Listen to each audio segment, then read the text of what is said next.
Hi friends, అందరూ ఎలా ఉన్నారు? నేనైతే ఇప్పుడు చిన్న చేపలతోని పులుసు చేస్తున్నాను. ముందుగా చిన్న చేపల్ని తీసుకొని శుభ్రంగా వాష్ చేసుకొని ఒక ప్లేట్లో వేసుకోండి.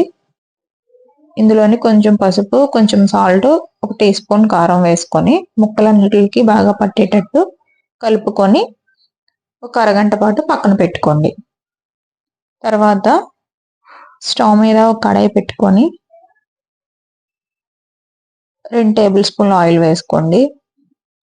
ఆయిల్ కొంచెం హీట్ అయ్యాక 3 మీడియం సైజ్ ఉల్లిపాయల్ని మిక్సీ జార్లో వేసుకొని పేస్ట్ చేసుకొని ఆయిల్లో వేసేసుకోండి.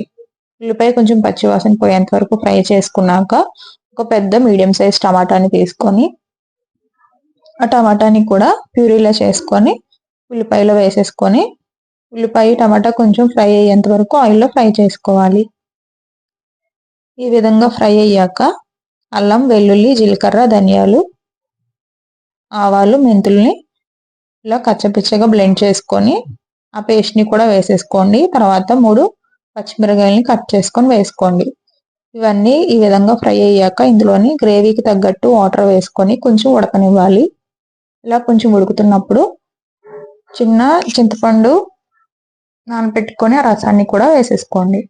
తర్వాత చేప ముక్కల్ని కూడా వేసేసుకొని రుచికి సరిపడా సాల్ట్ వేసుకొని మీడియం ఫ్లేమ్లోని ఒక 6-7 నిమిషాల పాటు మరిగించుకుంటే మన పులుసు రెడీ అయిపోద్ది.